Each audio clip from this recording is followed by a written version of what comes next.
else? Yep, we're good. All right, here we go. Recording has begun successfully, I believe.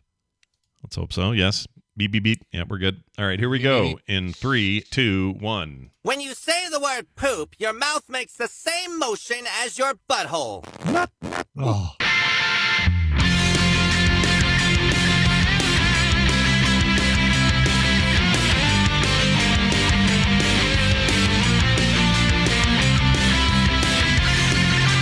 This is the morning stream, and this is my boomstick.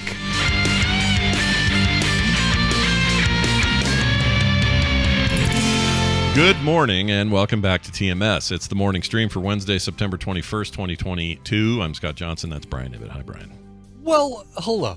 Hello. Hi. Normally, we would have had a show yesterday, and we didn't. Yeah. And I even said Monday, hey, we'll have a show tomorrow. And then we didn't have one. So unless you follow us on social media, you may not even be aware of why we didn't have a show yesterday. No. Did somebody email and say, "Oh, did you guys pod fade? Is that it? Is it over?" No pod fade questions, but I did get a number of emails saying, "Where's the show today?" And I tried to post it everywhere that people could see to let them know. You've got to but help it's always us help you. You've got to subscribe to the things. You've got to go to Twitter, follow us on Twitter. You got to go to Discord. Probably we talked about it there too. Yeah, we try to get the word out, and others spread the word for us, but it doesn't always get to every ear. So anyway, for those who were wondering what happened yesterday, we're back. It's a show today, so everything's fine. Breathe deeply. Everything will be fine. But I do want to tell everybody what happened. Is pretty wild stuff, and it kept us up all night, which is partly why we didn't do a show, but the other part was it was just kind of chaos, and we had to deal with it, and we're still dealing with it. But anyway, here's how it went. And it was very weird from top to bottom, especially because for the first 24 hours, it felt like there were no news articles in Oregon about what had happened. So here's the story. Kim's got most of her family now lives out this direction. They've all moved up here from the south at one point or another, except for one sister and her husband who moved to California for a long time, and now they're in Oregon. And they work out there. We don't see them very often, but they're out in Oregon doing their thing. And we get this crazy text message about 10 o'clock or something. It's a little hazy about when we got it. I don't remember. But we got it kind of, toward the end of the night on Monday with just this crazy, abbreviated notion that there had been a shooting, that he had been shot. And then at first we were like, wait, by who? It was not a lot of information. And then we got more information. Anyway, here's basically what happened. There's probably some lessons in this. But I guess he's my brother-in-law too, right? Isn't that how that works? Even though it's by marriage, is it still? I think so. It's not brother-in-law in law. Right, brother-in-law twice in lawed. Yeah. I don't know how that works, actually. I guess I've never asked. Yeah. But anyway, never had to think about it that way. Anyway, her sister's husband, they were both at home, and they heard some ruckus outside.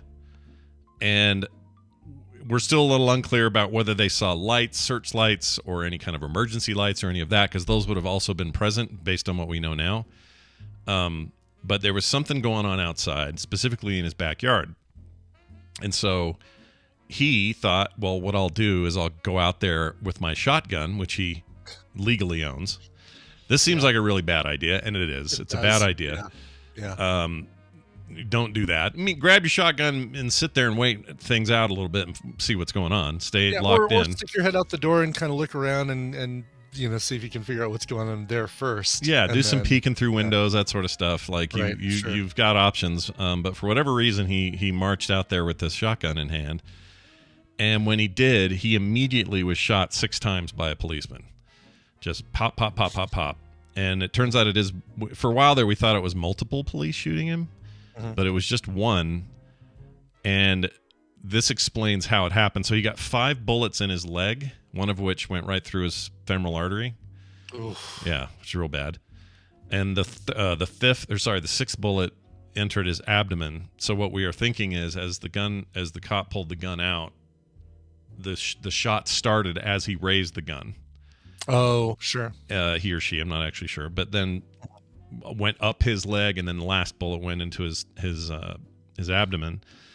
And we still don't know if they said drop the gun and he didn't, or if we don't know. We have no idea about those details. Right. But what we do know is there was some kind of perpetrator cutting through their yard. They had been on a high-speed chase or some sort of chase with this guy, and had chased the car probably somewhere. Probably, even if I don't even know if there was a car. Actually, that may be not even part of this. But he's back there running through that yard, and had broken through their yard, and that's why he was hearing sounds out there. And he was armed, so these cops, were responding with, armed response. And no shots were fired up to that point. But what happened is when he came out of that door, they thought that was the guy. They're like, oh, there's the guy with the gun we've been chasing. Right, exactly. And one of those cops just trigger happied right, 6 bullets right out of his chamber. Which, going for the leg to immobilize,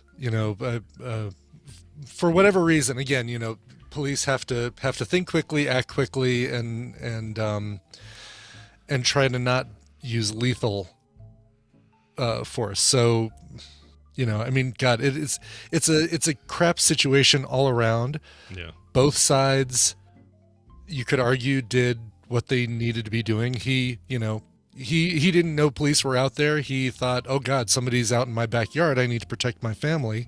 Yeah. So he grabbed his shotgun and went out there. So, it's. Yeah. And that's the thing is I don't know I don't know what he saw before he went out. Like, I just don't know. And he's been, completely sedated since, so nobody can ask yet. Right, so we still don't really know. But so what they ended up doing is a lot of people in the chat room correcting me that the cop probably wasn't going for the legs. They're not trained to immobilize the legs. They're just probably going for the center mass and just missed 5 times. Yeah. Jeez. Well, like I said, the path of the bullets indicate that as they drew, they're going. He's pulling up, bam, bam, bam, bam, bam, because the pattern of the bullets went up. I see what you're saying. Okay, yeah. I thought it was. So it was the abdomen shot was as they were drawing, and then. No. It was all. So it was leg, and then abdomen for the 6th shot. Gotcha. So, anyways, so this all went down, and he was losing a ton of blood on the scene. And this is whatever happened from then forward is a little blurry to me because no one's said any. I still don't really know, but they rushed him to the hospital. He was in surgery all night long. Ended up the one that they really had to work the hardest on was to stop the bleeding from the femoral artery. He died twice in the ambulance and was brought back. Died a third time in the OR, was brought back, and this was all for blood loss. Okay. Yeah, Jeez. It was all blood loss reasons, but they kept bringing him back, reviving him. Got him replacement blood and all that, and got him to a point where they had to do at least the abdomen surgery because that's where you're going to really have trouble. It's just a gut shot's going to kill you. So they did all that. They finally got out of surgery yesterday morning and let us know what was going on. And the big concern was, how long is he going to be in critical condition? Well, the good news is today he's in critical but stable condition. He's out, but he's, they successfully did whatever they needed to do with the abdomen shot.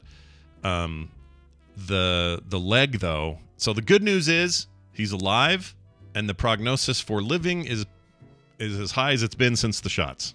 Okay. So that's good.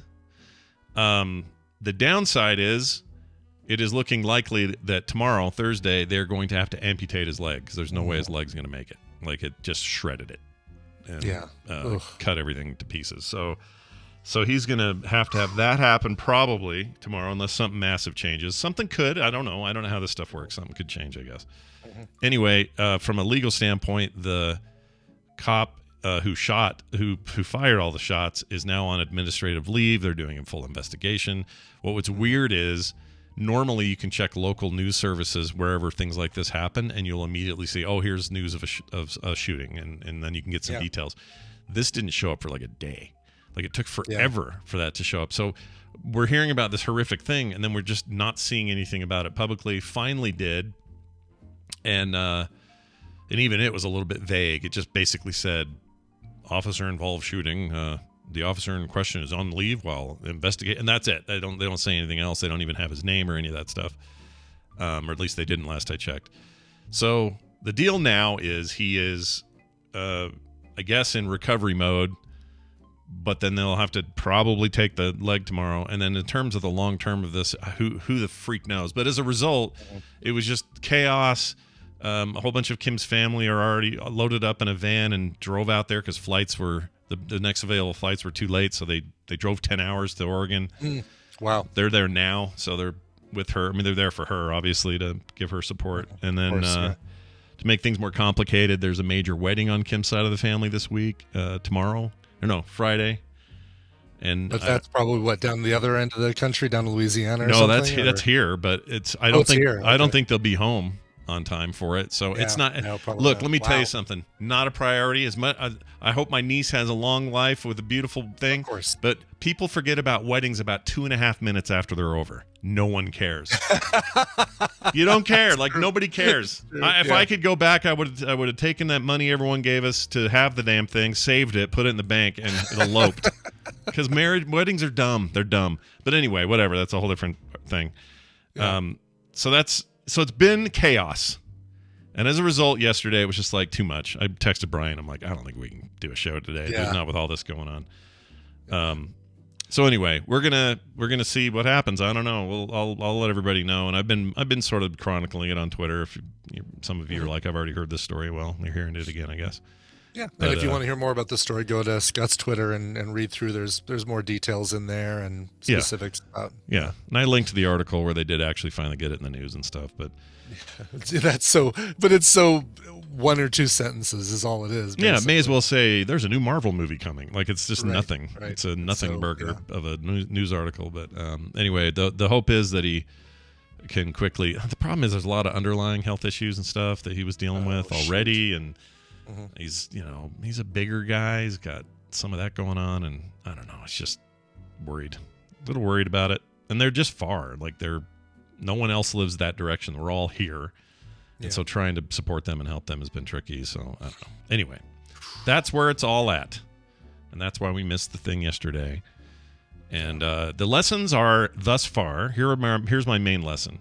If you hear that kind of scuffle outside and your doors are locked, stay inside until you have a better idea what's going on.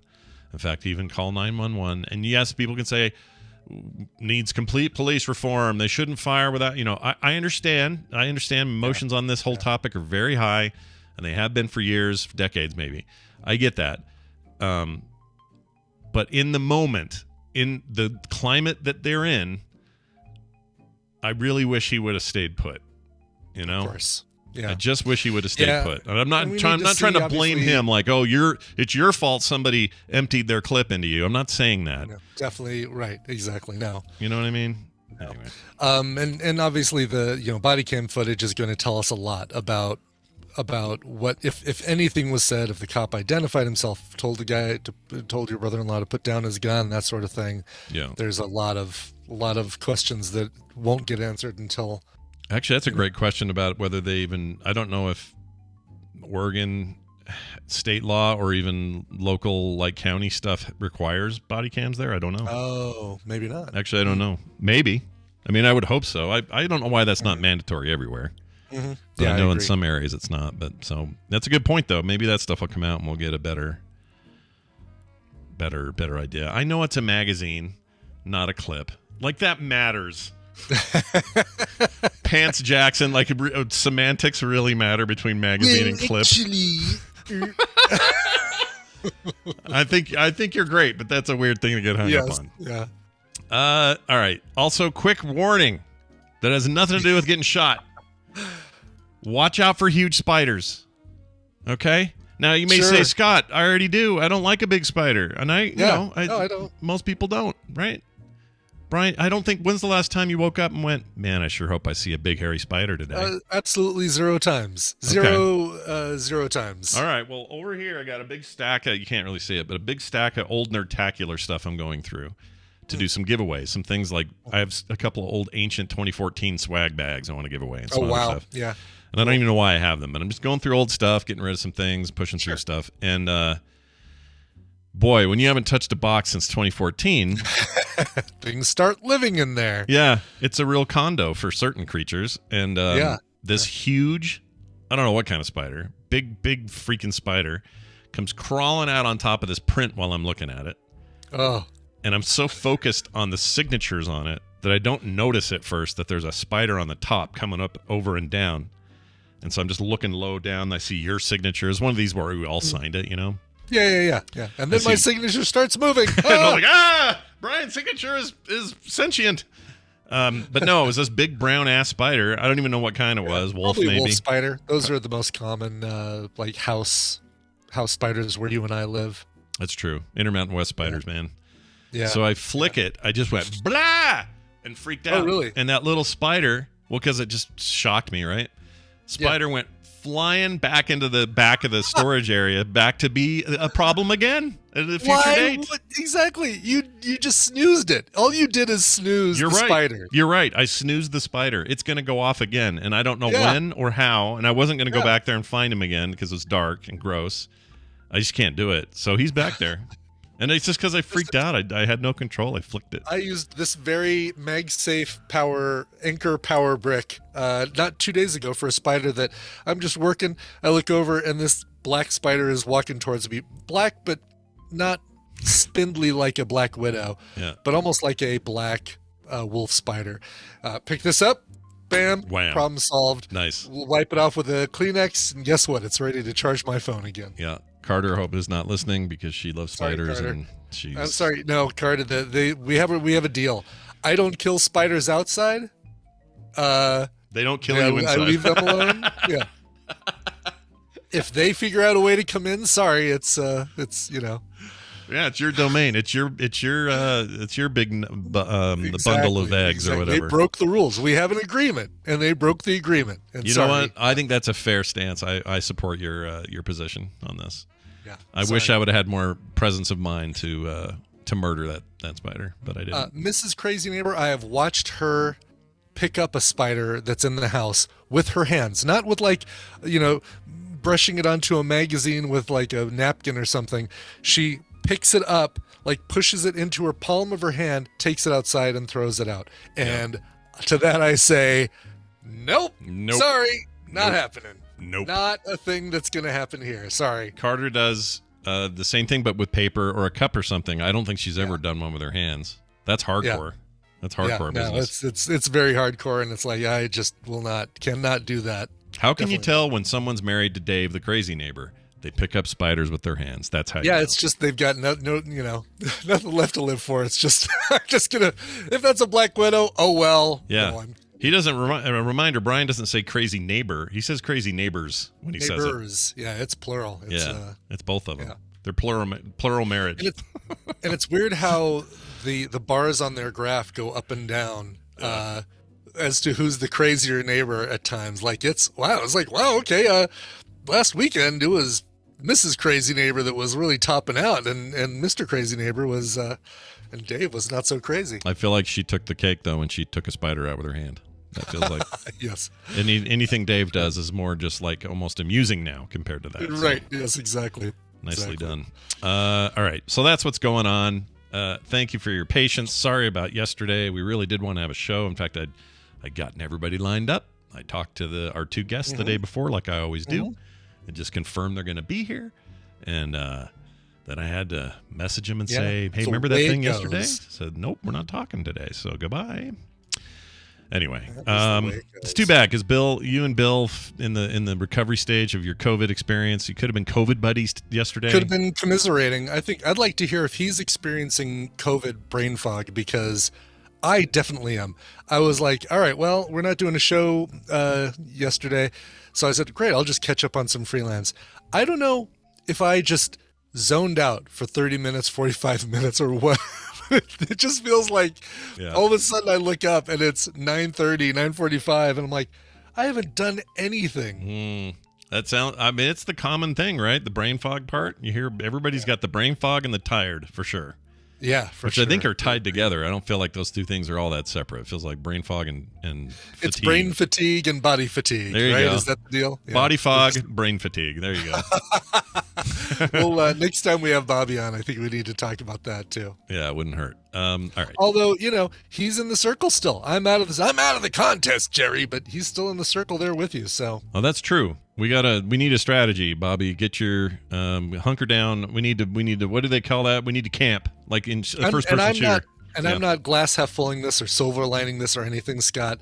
But I will say this: now that I've had COVID and I've had the boosters, I kind of feel a little bit more free. Like that shoe finally dropped. That glass that was hanging off the edge of the table finally hit the floor, kind of thing. It's like I agree. Now I don't need to sit there and worry about it. I was going to ask you about that. I mean, obviously you can get it again, but the feeling of, I don't know. It's like I get that a little bit every time I do a negative test. It's like, even though sometimes those streaks are bad. Like,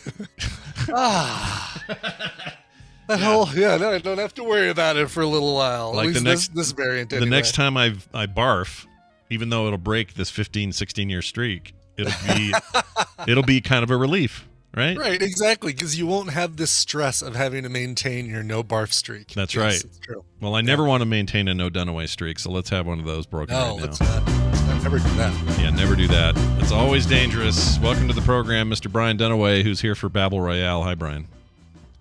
Oh, hi, Scott and Brian. Oh, ooh, listen, you want a web mic? Yeah, you're on a weird web mic. Or On a web mic? Webcam mic, Webcam mic? Yeah, or something. Tap Tap the one you think you're using. Yeah, we don't hear anything. Yeah, that's definitely not it. Yeah. Oh, interesting. Okay, hold on a second. Let me take a look. Sounds like you're in the loo, as the Wraith says in the chat. You're in the loo. Yeah, he's on the shitter, which is fine.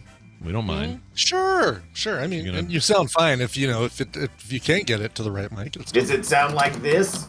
Yeah, it sounds like a keyboard. Yeah, that's the soundboard. That's the sound bar.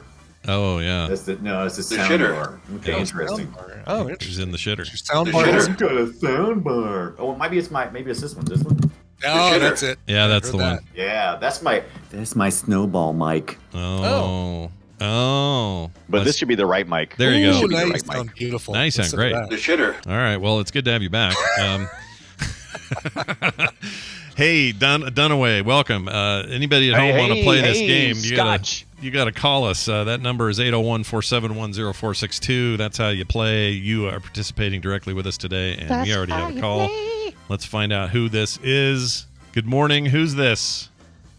This is Brian. Well, hello, Brian. Brian, where are you from? My God, how many Another Brian Brian. fit onto one show?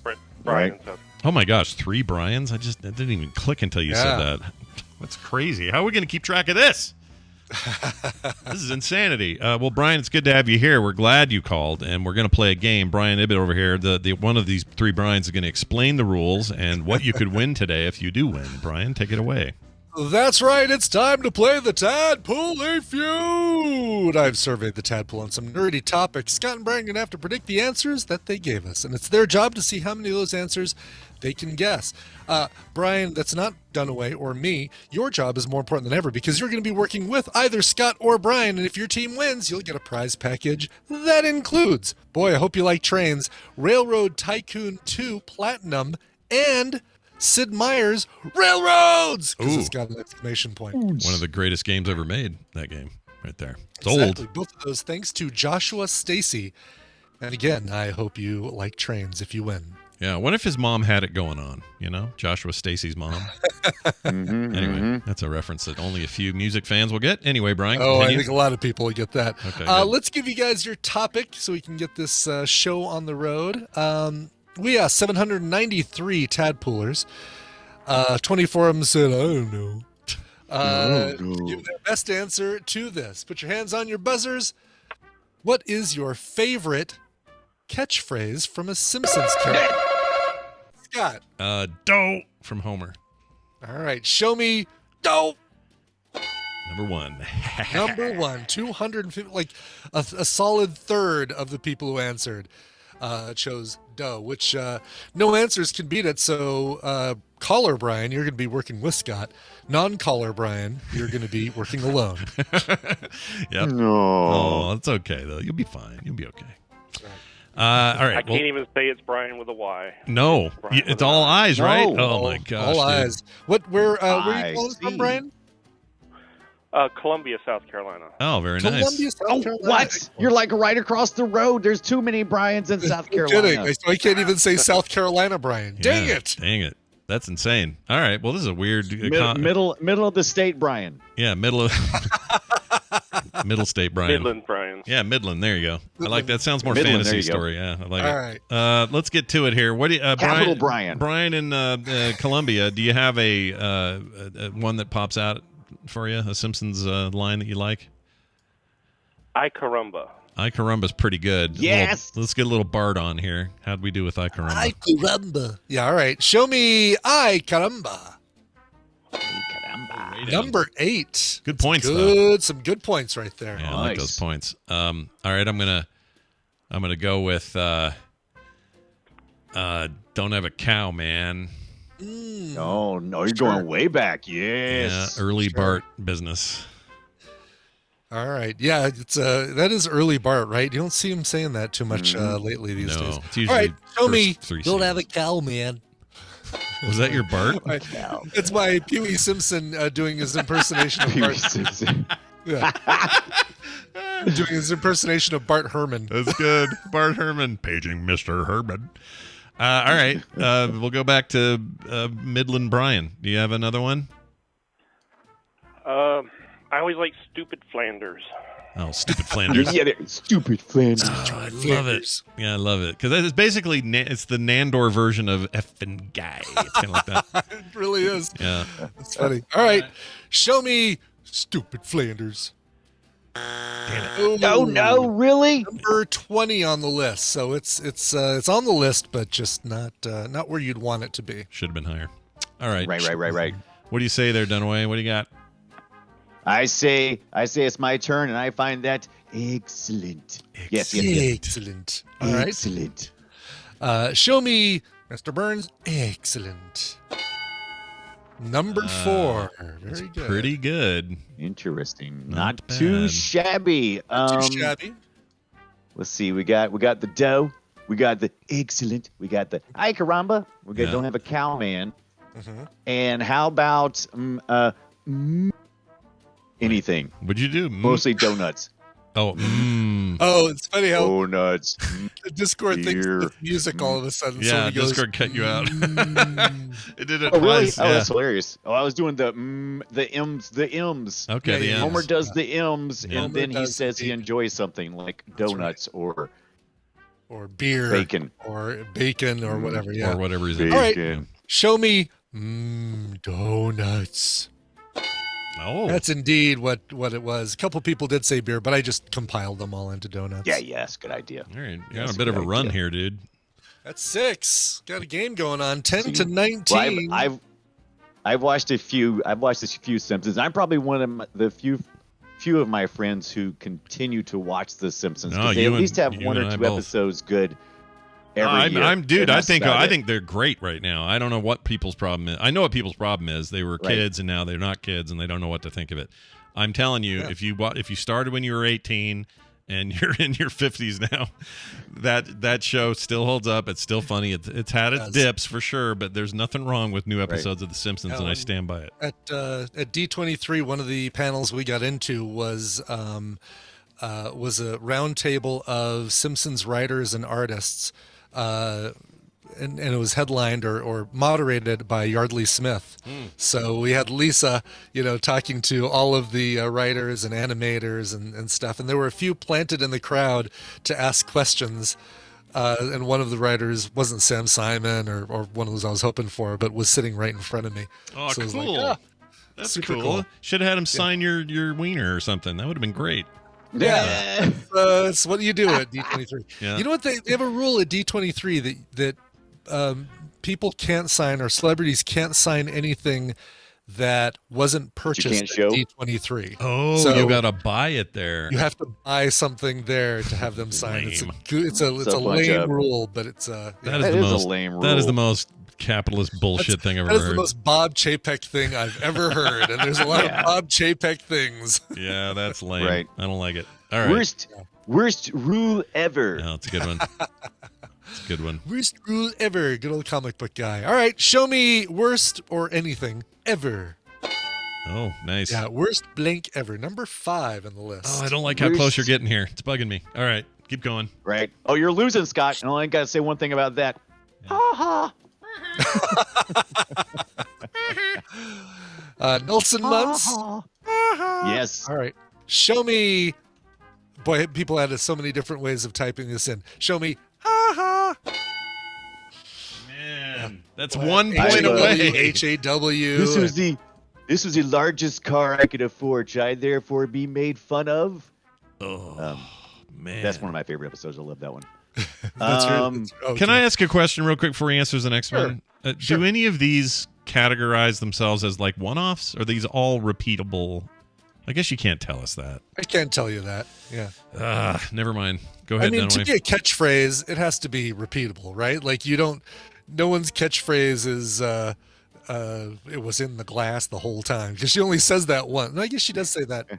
Yeah, twice, but right? Once like in the when middle, people once at the say, end. like when you say wrapped in plastic from Twin Peaks. Oh yeah, there you go. That's not a catchphrase. That's just a line, right? 'Cause it's, the catchphrase is "Oh, bite my chode" or whatever, right? Like it's. But does it count if it's like if you say if I say wrapped in plastic all the time, the idea is that I caught it and keep saying it, right? Isn't that the part of the catch? Right. Okay, so it could count technically. If like they said one thing once. I'm not saying this is one of them because I don't think it is, but No, when I don't think so. I think a catchphrase by definition is something that a character or person says repeatedly. I don't think you can. Right. I think it's it's a famous quote by what's his face on Twin Peaks. But good point. The famous would quote fetch, is different. Would fetch You're right. would fetch be one? Is that? Quit trying to make fetch a thing. Yeah. The definition on let's see whatever it is. It looks like it's. Oh, you one know of what? the things. It says the phrase in a wide or popular use, especially one serving as a slogan for a group or movement. So I don't know if that. You know what? Yeah. Because the example that the Oxford Dictionary gives is, "I'm going to make him an offer he can't refuse," which was only said once in the movie. Yeah, so it's a phrase now. It's not. But we attribute it to that individual, right? Is when we think of that character, we think of that phrase. Yeah. That's the problem is we all grew up on SNL when Chris Farley and all those guys were around, and when they were just constantly dropping like the acting one from John Lovitz, right. We would hear it repeated, and that ticket, yeah, and we would say, oh, there's your catchphrase because he's using it all the time. But really, the definition extends to how often are we saying it, not them necessarily, right? Like the quote you just did from Godfather or whatever it was. It's like, yeah, but still, is that then not a Godfather catchphrase? That's in people's vernacular. I mean, Seinfeld, great example of this, right? Because a lot of the things that we repeat from Seinfeld aren't things that they would say all the time. Right. It was like, "She's got man hands." I'm out. yeah, Right, I'm out. Right, exactly. Said once, but we repeat them all the time, even though. Yeah. That's such a good question. I don't know if catchphrases can be something somebody says once that just get repeated by everybody else, or if well, here's what the British say. The British say, so I think the British have helped you with your definition a little bit. They say a well-known and frequently used phrase, especially one associated with a particular group. Okay, so the well-known and frequently, that could be frequently in the sense you're saying, or that could be the frequently we use frequently it. said by the character, or frequently said by the people who are fans of that character. See, this is what we do here. We learn and we spend time digging in, guys. That's what we do. See, we've all learned something today. Congratulations. I've learned that Scott likes to stall when he's losing. Three Brians enter, one Scott leaves. All right, go. Go, Brian. Is it still your turn? I think it is, right? Still Brian's it's my turn? Yeah, because then I'm gonna go with the one that I still use, but I've removed all inflection from, and I don't know if anyone would still use it or not. I know exactly what you're gonna say. Right. Okay, go ahead. Yeah. So whenever I help someone at work, especially, I say, "Thank you, come again," and I say it in a straight voice instead of the offensive Indian voice. Sure. Right. That is used. Sure. Yes. On the yeah. So thank you, come again. Yeah. Okay. All right. Let me show us. Thank you. Come again. Uh-huh. Number 7. How Put you in the lead, man. Now Oh you my gotta God. run. Now you gotta run Yeah. the board. We gotta make him win this way.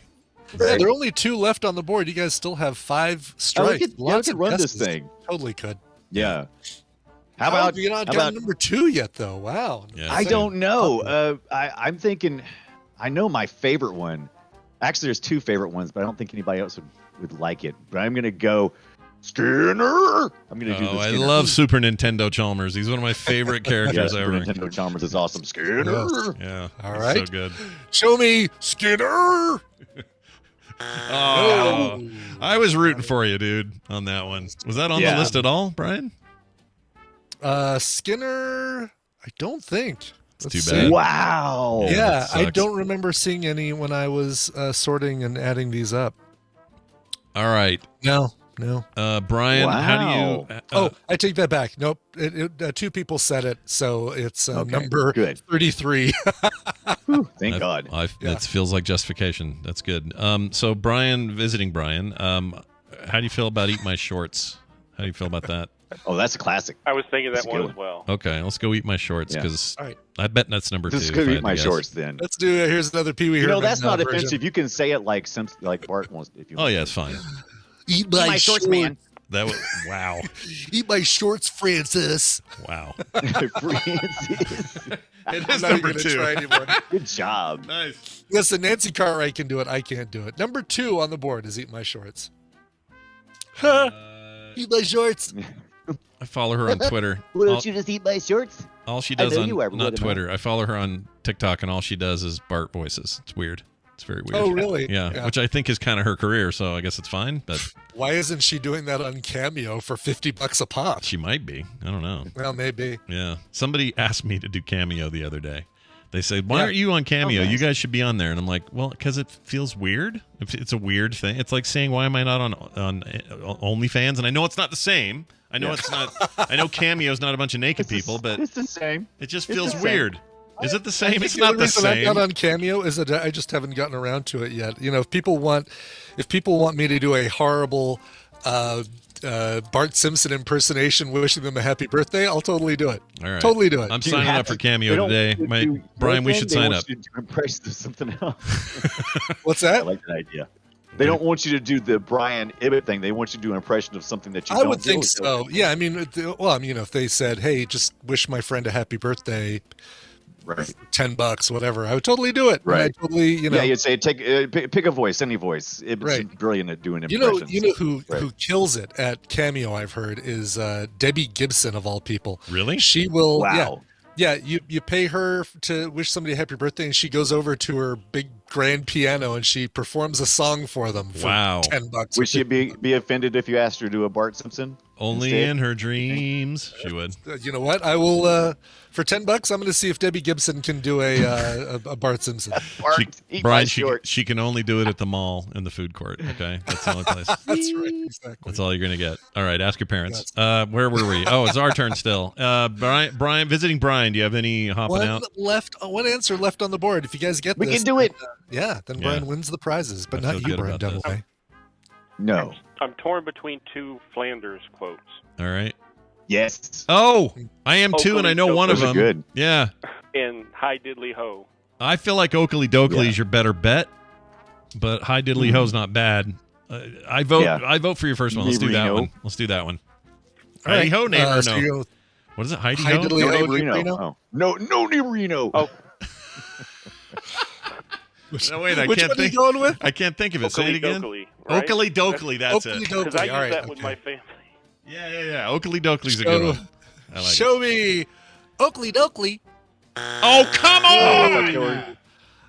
thought you were doing Hi Diddly Ho. No. No, we did Oakley Dokley, damn it. Well, I see what you did. Oakley, number 11, just outside the top 10. Damn it. Yeah. Okay, that was a good call, though. I agreed with it good wholeheartedly. call. I think that's a crime. It's not on there. Mr. Dunaway, back over to you. Do it, Dunaway. Do it. Dirty bastard. Everything's coming up, Millhouse.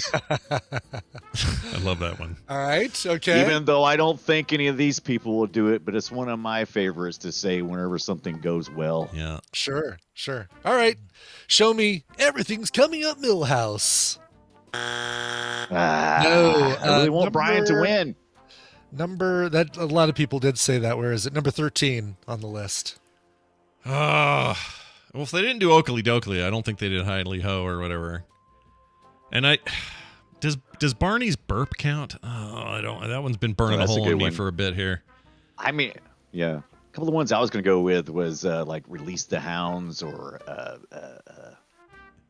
that kind of stuff. No, I like when you're giving Release the feeding me Hounds. ideas here.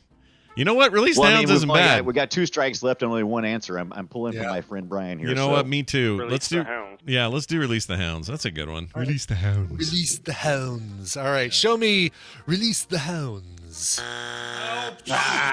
Come on. All right, Brian. Number 16 on the list. All pressure on Dunaway now. Oh, You man. got this. I know. The only things I can think Trains. of left Brian are getting like, to play with trains depends on you. yeah, Yep. I know. Well, the things I was debating between were like Glavin. Oh, Oh, yeah, Professor Frink. Sure. Yeah, Professor Frink. So far, I've go been ahead. looking at the chat room to see if anybody has it, and I don't think Nobody. anybody, at least not in a while, anybody has said it. Oh man, yeah. Did we say? Let's see. Excellent. So that, did you guys that ever could help you as you can look at the chat and don't use anything. Okay, that let me they've see. said. People do love the Homer. We already did Stupid now- Flanders, right? now You guys, people- you said that, Now right? people might be getting onto it. oh.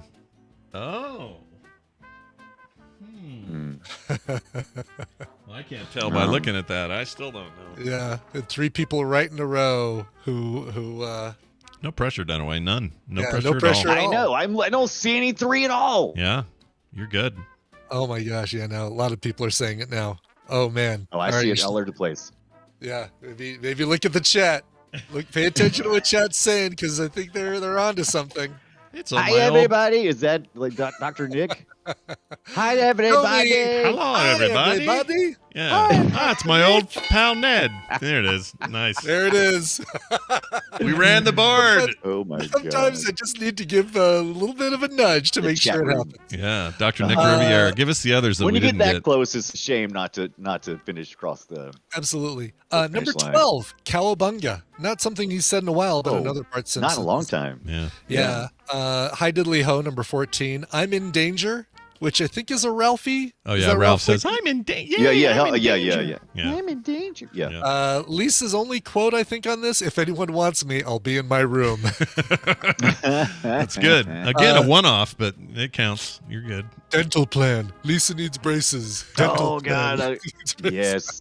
I must have said that for years while my kids were getting their stupid braces. Yeah. I didn't do it. Nobody Also- saw me do it. You no. can't prove anything. Mm-hmm. That's a good one. No Marge at all. No, oh homie, or none of that kind of The stuff. only Marge was like low on the list, and it was Marge's. That's the yeah. only. Yeah. Yeah. You guys Annoying. need to go back and watch when Marge was at her top of her game. Like I think what season was it with the Canyonero and stuff? That was. Oh, I really love the exploring Canyonero. Marge's character. Canyonero. So good. Canyonero. Amazing. Was this on here, Brian? Let But me I ask you that. really use the ouch quit it all the time as well with the kids. Oh, ouch, quit 'Cause it. they'll come up Ouch, and quit it. Pester me. Ouch, Oh, quit yeah. it. Yeah, it was Ouch, one quit it. episode. Ouch, Quit it. quit it. Check out Yeah. this, Brian. Is this in here? All thanks to teamwork. Yeah, my teamwork. Yeah, my teamwork. Is that on Nope. there at all? My teamwork. Nope. Damn it. I am so smart. SMRT. Why you little? Woohoo! Yeah. Barney's burp did make it on there, number 29. Suck suck. In other words, Maggie Simpson's only catchphrase. Right. Oh yeah. Did we get a? Oh yeah. There Oh from- yeah, Duffman. I'm Troy McClure. Duffman. You might remember me from ... Awesome. Oh, that I makes me love sad. Troy My McClure. name is Otto. I like to get blotto. Yeah, that's a good one. These are all Hey, good. hey! That's on there. Yeah. What is I snakes? bet my Wookie, which I think is another Ralphie. Oh. That's the Ralph, yeah. That's a Ralphie. And my cat's breath smells like cat food. He's the best. That's impossible. I'm surprised those didn't make it. It's too hard. I It's too hard to pick your choose favorite. you. Yeah, it's almost like we need to have an episode of just favorite Ralph Wiggum comments. Right, That'd yeah. be so tough. One of my favorite quotes from the show right here. It's funny because I don't know him. I love that one. So good. Well done. This means Brian's the winner. Congratulations. Yeah, that's You're a winner. He's that Brian, the other Brian, the Brian that doesn't come on the show all the time. And Brian, I'm Rock really the glad you road. called in because these prizes are yours. You just have to send Brian, that is to say Ibbot, an email, coverville@gmail.com. He will send you your codes, and you'll walk away triumphant. How do you feel? Feel great. First time I was able to call in. Well, I'm glad to Awesome. have you, man. Excellent. You seem like, First time lucky. Hey, doesn't he sound like the kind Hey, of guy other you just want to Brian. hang out with? Seems like a guy I just want to hang Oh, out with, totally. doesn't he? Just like, I you would, know. except we'd get confused as to who's Brian. That's true. right. No problem. There's be a lot of Bryans. Hey, other Brian in Columbia. Where do I need to eat next time I'm in Columbia? It depends on what you like. You like barbecue? Yes. Who doesn't? Doc's Barbecue on Shop. Docs, It's over near D-O-C-S. Yeah. Doing it's it. off of Shop Road Yep. near the Williams-Bryce Stadium. That sounds fantastic. Here we go. All right. Let's watch some Gamecocks. That's one of my favorite lines from The Simpsons. I forgot about that. I don't want to be a gamecock. Yeah, I don't want to be a You gamecock. know what I'm talking about. Nobody Brian. wants to be a gamecock. That's true. Yeah. Thank you again, Brian, for calling in. And Brian Dunaway, thank you for being a part of today's show. The pleasure is usually ours when you're here. We did an episode of Play Retro yesterday. It was all about Batman movie tie-in games from the 90s, and you might think there's very little to say about that, but there's actually quite a bit of depth there and worth discussing. Yeah. So that's what we did. If you like old video games and the retro scene in general, and you want to hear us blab on about it and talk about the cool hardware we're doing and all that stuff, check it out. Play Retro wherever you get your podcasts. Dunaway, you got anything else you want to say here to us? No, you. Oh, damn it. Suck it. I'm too slow. All right, well done. We are going to take a break. When we come back, Tom Merritt will be here. And after that, we'll have Recommentals. We've got Nicole, I believe, although I haven't heard from her this morning. Let's see. Oh, she's in here. She's in the chat even. Oh, yep. She sent me a clip, too. Although Cool. we already recommended this, but that's okay. Oh, well. We'll just call it a revisit. And then, that's it. Oh, and I think today's song break is brought to us by somebody, Brian. Who is it? It is, yeah. If you don't tune out when Scott talks about Kim's garden and cooking, or if you find it interesting how they have replaced portions of their grass with clover, this is something you'd be interested in. Available for only 10 days, September 16th through the 25th, the Off-Grid Homestead Bundle has something for everyone. Gardening, cooking, baking, foraging, beekeeping chickens, sustainable living, tiny homes, off-grid solar panel setups, and tons more. Over 140 courses and ebooks valued at over $6,000 will be available for only $50. Check it out at thegardenisgrowing.com. Thegardenisgrowing.com. Love that. That's awesome. Very, very cool. Beekeeping chickens. Speaking of bees, I got my COVID shot booster yesterday, the BA5 one. Yeah. No issues, no response. I don't have it. I never have to these, but Yeah. my arm feels like I was stung by a bee. So there's Yeah. that. That's all I ever get. If that's all you get, then that's just fine. It is all I get. I don't know how to interpret it though. Dr. Tolbert, remind me, is this a good sign or a bad sign? Totally. Everybody reacts to it differently. It's totally fine. All right. Kim either. She was totally fine. Anyway, so we got a song now. What are we doing? Yeah. Let's play this one. It's from a band from St. Paul, Minnesota. They are kicking off their brand new tour for their brand new album. The tour is called The Healing Tour. Very much related to this song right here. This is, let's see, the album. This is the title track from the album. So everything is called The Healing. The album, The Healing, comes out October 7th via Royal Potato Family Records. This is the title track from the band Ghost Light. Here is The Healing. Nothing like knowing the signs and symptoms of sepsis for Sepsis Awareness Week. Nothing like it. I rolled my ankle LARPing.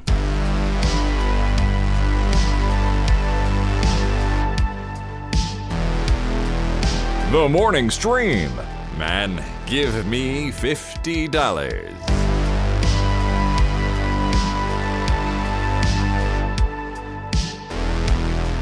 Oh, we're back. Hey, what was that song again there? That song was called The Healing from the album The Healing from the group Ghostlight. But check them out on tour on The Healing Tour, starting in St. Paul, Minnesota. So the healing, then. The healing. That's what I The got. Healing is what I'm saying. Okay, The Healing. great. Scott, The Healing. Great. So the healing. The Healing. Real quick note here. What was I going to say about the it just reminded me of something about the shot that I got. Now I don't remember what it was. Oh, we get there and this lady goes, are you in line? And we said, oh, no, we're just waiting for the vaccinations over here. She goes, that's still a thing? And I went, oh boy, here we go. And Kim says, yeah, we're here for the new one. She goes, there's a new one? And she goes, well, no, it's for the new variant. It's a booster. Booster? Who needs if you get the thing, why do you? And she was just like starting to go off. And I'm like, Kim, stop talking to that lady. Don't talk to her. Don't feed this troll. All of the information's out there if she wants to find it. Let her go get it. Exactly. So dumb. All right, let's get into the thick of it here. Yeah. Tom Merritt joining us, if I can add him to I'm this. ready to learn some tech from the man. Me too, man.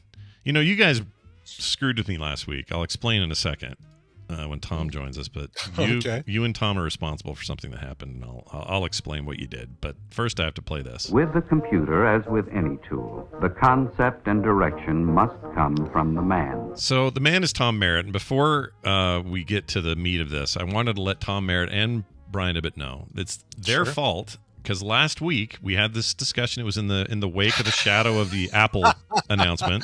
I know where you're going with this. And I was like, hey guys, I'm just going to live with the 12 another run here. I'm fine. I'm good. I don't think I need that 13 Pro Plus unit deal.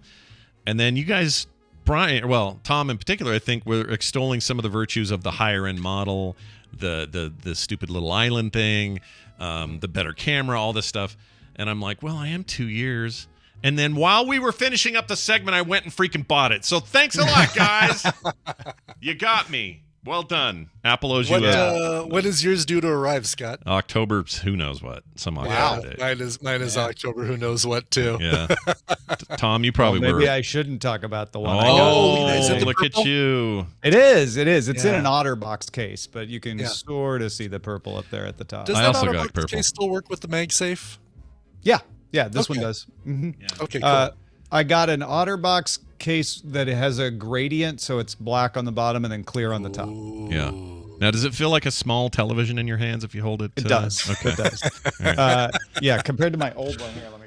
Oh yeah, do you have them? You decide. I would love the comparison because this is the old Pro. I didn't get the Max last time. Right. But quite a bit bigger. Yeah. Oh, look at that! Nice. That's a larger phone. I'm so ready for that because. My eyes suck. 6.7 inches, man. I don't want to change the font size on my phone. I just want a bigger phone. Yeah. Here's the thing. I ended up going for the Max because I wanted that big screen. I wanted the ability to watch video in nice big screen. I wanted to be able to read, like you're saying, because my eyes do.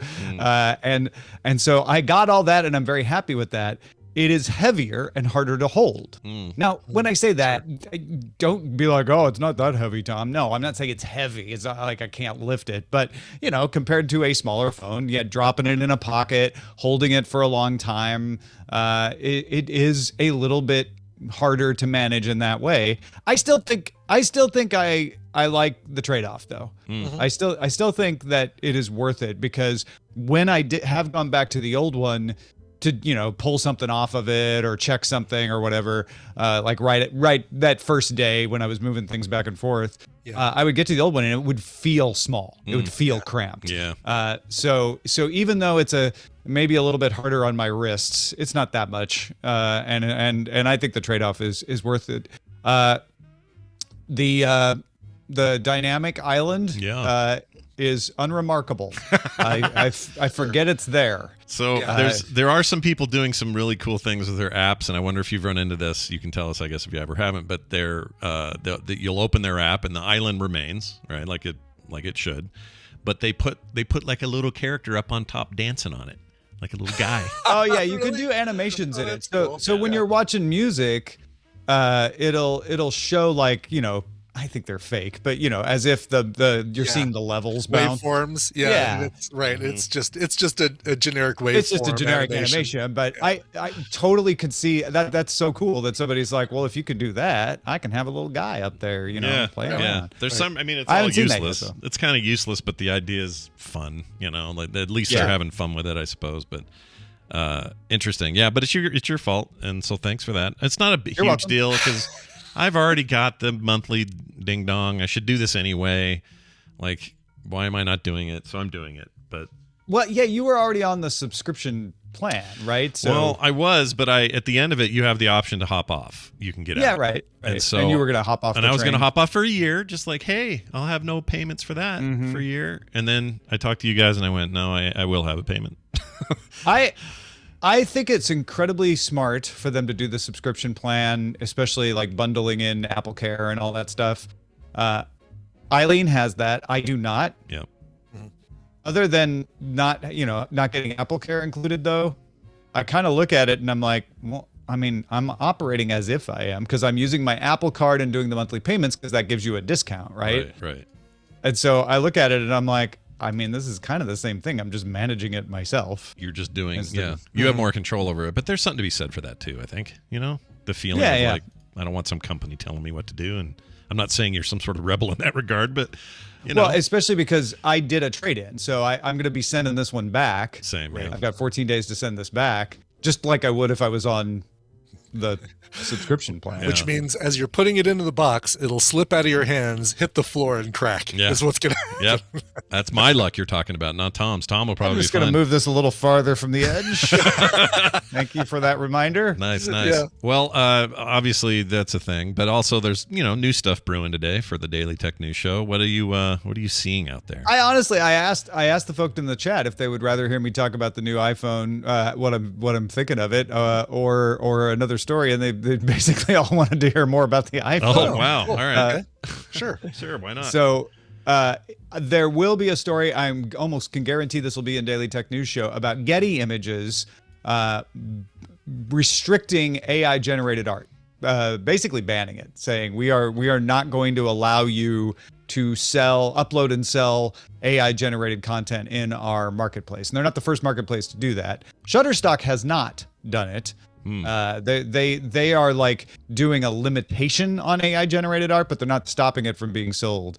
So that the text to image generators out there are a big story right now. And I think they're frankly kind of undercovered for how big I think they're going to be. They are quickly becoming a dominant thing. And I think this copyright fear that Getty has is going to be a contentious issue. I think it's eminently solvable.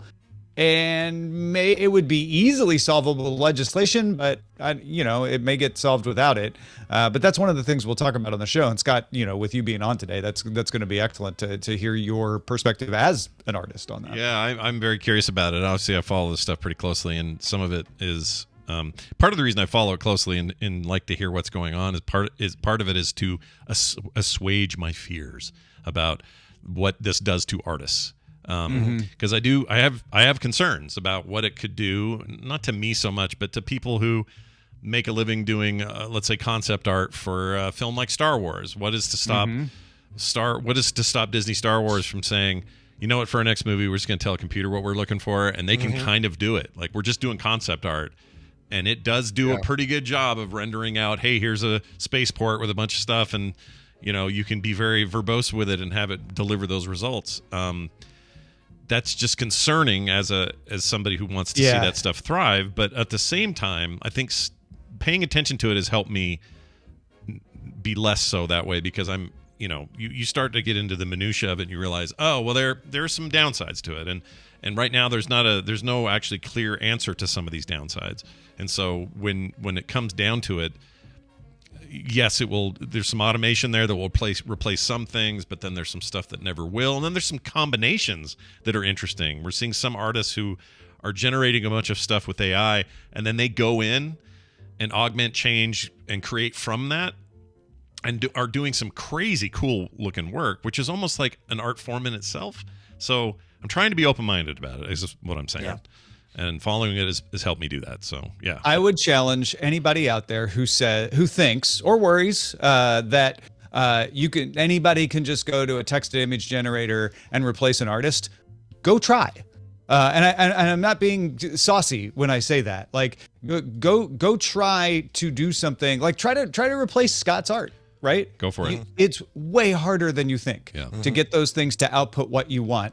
And if you do it, I think at the end you'll realize, oh, that was work that I did to make it do that. Yeah. And if you can do it, I would also add, maybe that's a skill that you could market, that you're good at creating those text prompts, right? You know what the words or the keywords are to use to get the thing that you're looking for. Yeah. No different than being someone who's good at Photoshop, even if they're not great at photography, right? But there are people who are like, I'm not so great at taking pictures, but I'm really good at touching them up and manipulating them, and that's a job. That's a job that people have. Yesterday's DTNS, we talked about a New York Magazine article about this, and one of the things that caught my eye, to your point, Scott, there's a design director who's using text-to-image generators to make concept art that he wouldn't have time for or budget. He's like, I don't have to hire photographers and illustrators. I can just know what I want, write the prompt and get something that's going to look better than the concept art from competing design directors because they're all pulling from the same Shutterstock and Getty databases. Right.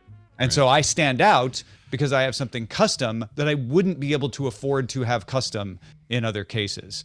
So you combine those two things, the fact that making the text image generators do what you want is a skill, and it can actually help assist the artists in most cases where they don't have the budget otherwise. I feel like it's certainly going to change everything. Don't get me wrong. I'm not trying to say it won't, but it won't replace everything. No, not, yeah. It's also easy to get caught up in the idea that we're making a lot of assumptions about this future that we really know very little about. I always think about that Lotus 123 story that I bring up all the time about how it was going to kill all those accounting jobs, and instead it created millions of them, or beyond, well beyond that. And I'm not saying it's exactly the same or one-to-one here, but it is interesting. And if I'm a small game developer and I'm going to make the next big computer RPG, and I'm even going to buy the D&D license, so we're going to have the underpinnings of those rules and the world's set in that and all of that. And the old way was, well, we got to hire an artist to make 200 possible painterly portraits to choose from for each of these characters. That's a huge part of those games. Yeah. Or now, an AI can literally do it in about 5 minutes and have all 200 of those at a fraction, pennies of the cost. How can you argue with that? You can't. Of course they're going to do that, especially a small developer. Of course they'll do it. You can't. Yeah. There's no arguing with that guy. So I don't know. I'm just trying to navigate it in a way that doesn't jump the gun too hard. It's so easy to do that today with things like NFTs or a million other problems out there. I just think this can be both interesting, infuriating, fascinating, and cool at the same time. I actually think it's possible that we can have all those aspects happening with AI generated art, and we're just getting our heads around it, and we're try not to jump the gun too fast, but also I get your concerns because I have them too. All right. Past performance is no guarantee of future performance, but in general, when humans create new tools, they tend to disrupt and then improve life. Right. So the disruption is what everybody rightfully is concerned about and should be. But don't lose sight of once we get through the disruption, you have an improvement, like the accounting example, right? Like there was disruption. Suddenly you didn't need people to do certain, tedious jobs that Lotus 123 could replace. But then that freed up resources to do things you didn't have the ability to do before. And that game design thing is a great example. That New York Magazine article that I mentioned also talked about a game designer who is using it to make like 600 to 1,000 pieces of art for his game, and is like, these are good enough for me to launch as an indie, but if I get a distribution deal, they'll provide the basis for professional artists to come in and touch them up and make them even better. Yeah, and you'd want to, right? Like that's the other thing. There's a scale here, and on the game side, the indies are they're gonna love this because they can still be. It's rare that you can be the one guy that does your art, your programming, your music, your dialogue, your everything. You see that once in a while, and it's amazing. You're blown away by these wonderkins that come out with a single game, and it's just them doing it. But this just opens it up and says, Yeah. hey, you programmer nerds that can't draw for crap, now you can afford this. And then that'll grow, and now maybe you can afford real artists later. But right now, this is going to get you through. And there's something placeholder enough to get There's something good about And don't that. forget, I don't know. there's a different art sensibility that is needed for this, right? Right. Not every programmer is going to be able to make text to AI or text to image do what it wants. Right. You're going to have a new opportunity for people to say, oh, I'm good at making it do what you want. So I'm available as a contractor to do that. You know, Lesarge is mentioning the common worry, which is if small companies lean on this, then they won't be hiring beginning artists, which makes it harder to get into the art world, which totally makes logical sense when you think about it in that narrow way. Right. But you have to remember that was the argument for Lotus 1, 2, 3. And instead, it made it easier for people to get into the accounting world because people could learn Lotus 1, 2, 3 and then become accountants instead of having to learn all the tedious stuff that Lotus 1, 2, 3 replaced, which was a barrier. So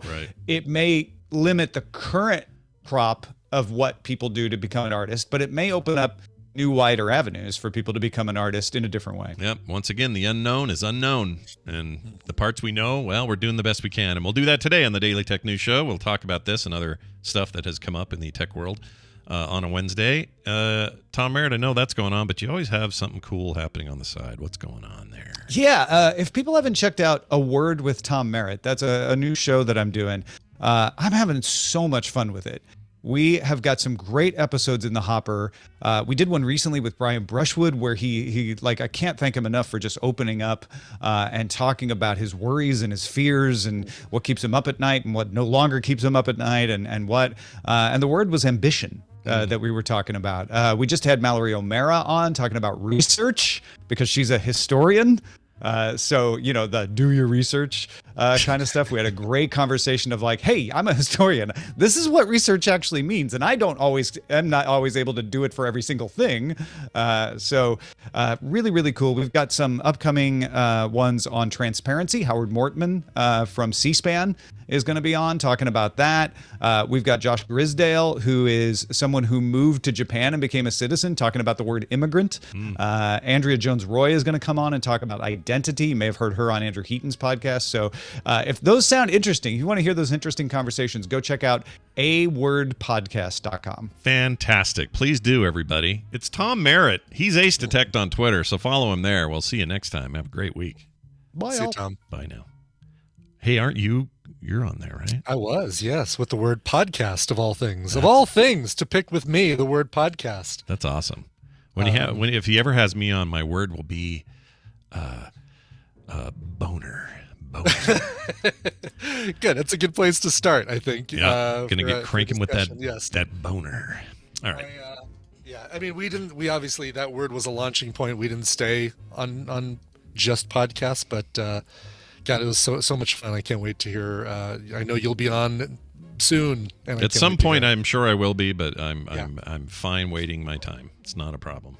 All right, I'm going to add 2 people to the call. Okay.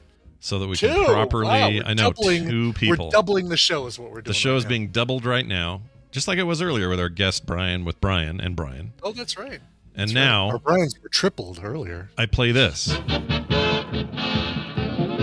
Hey, that music means hooray for Hollywood, and it's time for Recommentals, where we take sometimes obscure stuff from all over the streaming world and share it with you, especially if you haven't ever heard of these things. They're kind of rare and weird. You know, you've seen all the mainstream stuff, and you're like, man, I know what that is, but what about this weird documentary Brian found, or what about this strange music video that Scott found, or whatever? Well, that's what we do here on Recommentals, and we're happy to be doing it today. We have our 2 guests with us, Mr. Randy Jordan and, of course, Nicole Spagnolo. Hi, Nicole. Hi, Brian. Or Randy. Can you hear me okay? I can. It does sound like you're near a waterfall, but it's very nice. Yeah, it's kind of... It's a fan. I moved, so we got a new shop. Yeah. We bought an old firehouse, a decommissioned firehouse. You guys are like Ghostbusters. That's so cool. Totally, yeah. But I moved my office into the shop today, this morning, and the air conditioner went out, and I'm like, oh, this was a big mistake. Is it really hot? I'm assuming it's very hot. You know, when you're sweating and you get that trickle of sweat that just goes right down your spine. Oh, yeah. Oh yeah. Oh yeah. That's my world right now. That's fantastic though. It's so cool though. An old firehouse. Oh man, you're living a dream there. That's so rad. And the police hang out in front of you because that's kind of their hangout spot to catch speeders or something. Isn't that the deal? They do. Were you? Yeah. Did you see Mark talk about that? I spy on you guys. No, when we had our last Denver dinner with you guys, you talked about that. Yeah. That's hilarious. Well, I hope it gets I just cooler. had a tremendous moment about 45 minutes ago while you guys were just getting started on Tadpooley Feud. Yeah. I decided I'm going to play a round of PUBG. I'm just going to jump in, play around. I'll sit here and listen to you while I play a round of PUBG. Sure. Yeah. That went all the way to the final two. Oh, man. As you were calling me for this segment. Yeah. Wow. I'm in one building and the other guy is in another building.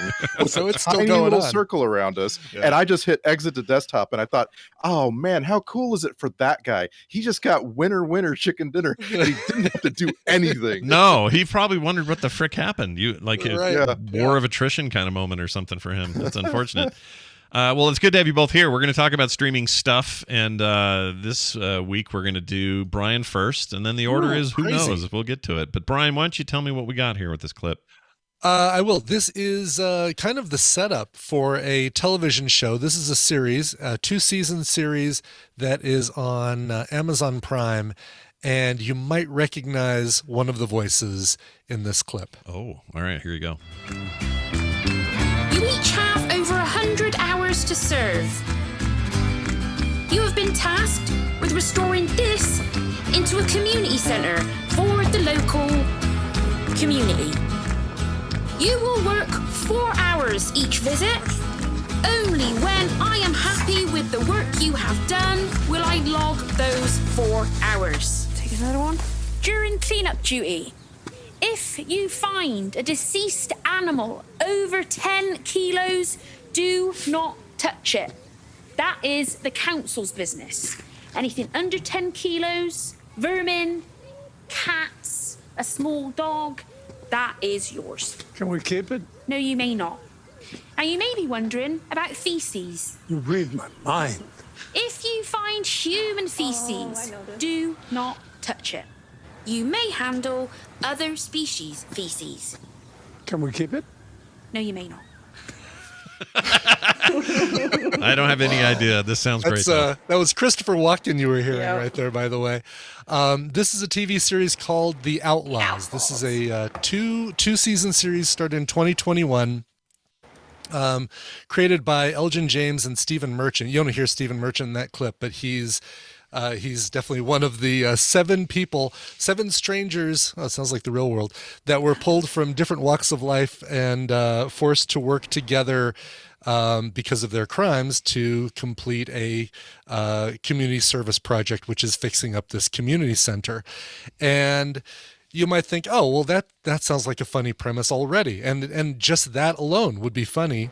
It gets even funnier and darker when a big bag of money falls out of the ceiling in this old decrepit community center, and they have to figure out what they're going to do with it. And it kind of becomes a kind of a Breaking Bad level of turns and still keeping the dark comedy, but getting very dark and twisted along those lines. It's really, really good. I don't know who recommended this to me. I think it actually just might have been Apple TV, and their little bottom thing, their little bottom tab said, hey, if you liked Back to Life, you might like The Outlaws, and watched the first episode, got hooked. It is a complete story, so you're not getting a season 2 cliffhanger. Season 2 is where they planned to end it, I believe, and you get a complete story. It's really, really good. I like when they do Amazon that. I like when they have a Prime, plan for that, right? Like it's like, hey, Yeah, we got a for story sure. to tell. We need, 20 episodes to do it. 2 seasons, bam, boom, you're done. We don't need Yeah. more than 2 seasons to do it. We're not going to try and grub it out looking at you under the dome, Stephen King. But And this is Amazon Prime 100% on great to Amazon see. Prime, right? Like the chat seems to be a little confused. The whole thing, Yeah. whole thing is on Amazon Prime. And Christopher Walken, Stephen Merchant are your big big recognizable faces. If you're a fan of, I think the show is Hannah. Oh, I love Hannah. Hannah's awesome. Then you're also going to recognize Rianne Barretto and Gamba Cole, because they were both apparently in Hannah, and I didn't realize that. Hannah's awesome. Really good. Also on Prime. Is it? Yeah. Okay. Cool. I need to see It's that. very good. Oh, I know why the chat room's confused. He saw the thing on, but so the way Apple TV works, they'll make recommendations for other services because they're like the overall hub. Oh, I see. Yeah. That's what that it's is. on Amazon Prime. Yeah, Apple TV recommended it, but it can recommend everything except Netflix. For whatever reason, Apple TV and Netflix don't talk to each other. They're cousins that completely and totally hate each other. But it is weird, right? It's a little weird. It really is. It's frustrating because that whole watch next, like that keeps track of what series you're currently watching or things you've added to your list. Yeah. Shows everything in every other streaming platform except for Netflix, and it's frustrating as hell because then I have to go back to Netflix to say, oh, what am I watching here that I haven't finished? Yeah, my guess is that Netflix says, yeah, we don't want to be in your little list there or something. Yeah, exactly. I'm sure that's exactly what they're saying, and it's they're losing out. It's they're the ones missing out. Anyway, 2 seasons, I think 6 episodes per season or series because it's a British show. Yeah. So 12 whole episodes. You'll fall in love with these 7 characters and actually 8 or 9 characters once you start getting other people involved. Just as such a great cast, great characters. Well, I'll tell you what, with this and Severance, I am here for this era where Christopher Walken is taking series jobs. I freaking love it. Yeah. I think it's great. And he's also the Emperor in the new Dune movie coming up, Dune Part 2. Oh, really? Yeah. Very excited about that. I'm totally must flow.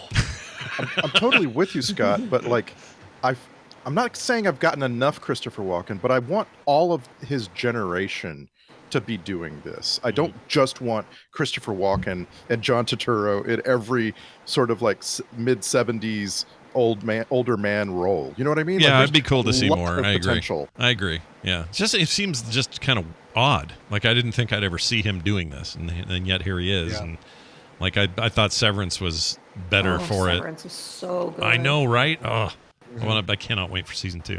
Oh, it's I'm still kind of reeling from the Emmys. Did we talk about the Emmys at all? We talked here about who won and a stuff. little bit. Those are a thing. Those are a thing still. Yeah, they exist. Yes. Oh, you're doing that. Oh, I love that. Oh, Pokemon Go is still a thing. I'm kind of with Nicole. I don't like these award shows. They're lame. Yeah. They're not my thing. And I told you why I watch them. It's a way to find out about shows that you're not currently watching, and we discovered a whole bunch of stuff because of that. So that's the way I look at it. I benefit from Brian doing that because then he'll come on the show and say, "Hey, I watched this thing because I heard about it on the Emmys, and now I find out, and now I'm good." Yeah. And so, like the Oscars, the way to approach them all is to say getting nominated is the victory. Yes, like that's what you say. Like all of these shows that got nominated say when they're up there too. Yeah, seriously. And then you're good. And then you don't really care too much about who wins the actual award, right? It's like that. Like they've given me all sorts of really entertaining things to consider. Yeah, that's what matters. Well, that is what matters. Here's also what matters. We're going to move on to Nicole. You're next. Okay. I see the clip here. It's actually something I recommended, or we recommended on the show a long, long time ago, but it was when you were out. So I forgot about it. Well, I'm glad you're talking about it again because it's great. It's so good. I meant to watch it. There's and it says there's a second season coming. I was like, all right, because I am still mad at Netflix for not doing a second season of I'm not okay with this. That show. Yeah. Oh my god, that was such a good it was show. so good. It was a really good show. It was so good. Everybody wants to complain about all that animation getting canceled by everybody, including them. But the one I was most mad about was that. That's such a cool show. So now I look for the second season is coming, and I'm like, all right, I'll go back to it. And this is one that I forgot about. I meant to watch, and now they're doing a second season. And I'm loving it. Well, and I don't know why I didn't register. I had something else in my head. Yeah. Of what it was going to be like. Totally not what it's like. So there you go. It's also nothing. I shouldn't say nothing like the comic, but it's really different than the comic, and I was okay with that. Because that's what I had in my head. Yeah. That it was going to be more like the comic. It's very much not. I mean, the comic is very brutal and violent, and it's got all kinds of really dark tones to it. That Jeff Lemire is his name. I forget the artist and writer. I can't remember his name. Anyway, let's play the clip and then we'll explain the title so we don't have to dance around it. Here you go. Oh, there we go. Once upon a time, bad people ruled the earth. They were greedy and self-destructive. So nature made everyone sick. Excuse me? Are you a doctor? And then a miracle happened. They called them hybrids. Your kind. It's your job to live a full life. But some bad people are still out there, Gus. If I hear a voice, I will run. if I see a human, I will hide. We have reason to believe that you are harboring an animal child. Come here, little freak.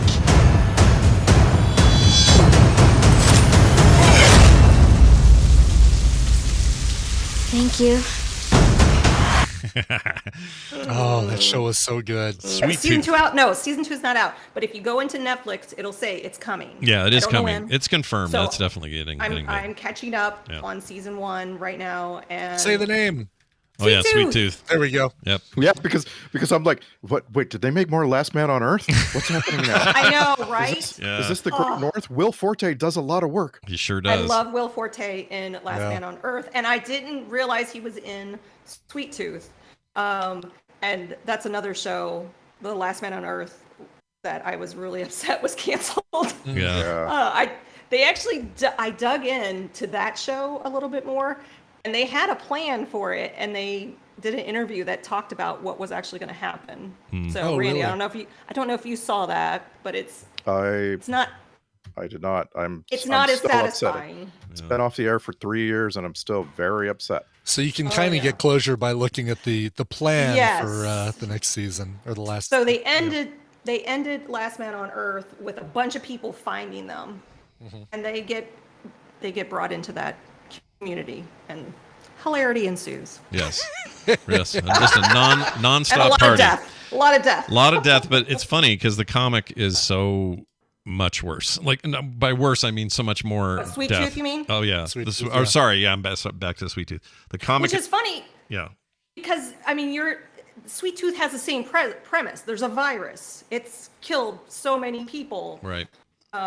What's with Will Forte in these shows that have a virus? Okay, so this is the one that I didn't watch because it's about someone who's like half man, half deer, and I'm just like, no way, nope. Well, Well, there's half little boy, half deer. Yeah, little boy. But you'll be happy to hear, Randy, that there are also half pig, half kids. You know, half. They're called. Yeah. You're Right, not because interested. There's a reason. There's like it's all tied in. I with don't the like virus and- shows that have half animal people. Yeah, just like it What about assumes Catwoman? that- Oh. it assumes that some bestiality was going on previously for the parents' generation, and I'm just not interested. Well, they explain the mutation pretty well, but it's a. I still think it's very good, and I think Nicole's right to recommend it. We recommended it before, but the reason I'm a little hesitant on it is only that I think the comic is a little more biting and edgy, and I prefer that. As a result, this is a much more broader audience thing. People can really get into this from kind of a bunch of different demographics and not feel like it's just some kind of horror-filled nightmare. Yeah, but I 'cause do recommend it the comic. Could go It's really there good. easy. It's big, scary concepts. And I was like, why didn't I watch this? And I was like, when did it come out? When did it come out? Was it during lockdown? When was that? Yeah, and it's got It this wasn't, guy because loving I it. think Oh, go ahead, Brian. It came out like when we had Umbrella Academy and Lock and Key and all these things kind of all at the same time. And it felt like, because I kind of feel, I know what you're talking about, right? Because it almost felt like, oh my God, it's almost too much of these kinds of shows all at the same time. We watched them, but and we loved them, but I totally get what you're saying. Netflix had a real rush of genre stuff for a couple of years there, and this was definitely one of those. But the dude, what plays, it's his freaking name. Hold on. Plays Tommy Jeopard, one of the main characters. This Nonzo Nosy guy, the big guy. Some people may recognize him from Game of Thrones way back in the day. Played Zaro Zhao Daxos. Anyway, really hard to ignore this guy because he fills the screen, but he is so great in this and did an amazing job. Very different than the character in the book, but I actually think he's better. I think he's really great. So, that show's great. People should watch it. It is. Yeah, Netflix. Sweet Tooth is good. I'm not sure when season 2 is supposed to be coming out, but it's soon. So catch up on the first season if you missed it. It was 2021, June of 2021 was when it came out. Yep, just about a year and a half ago. Okay, I'll watch it. Okay. I think you might like what they do with the animal thing. Yeah.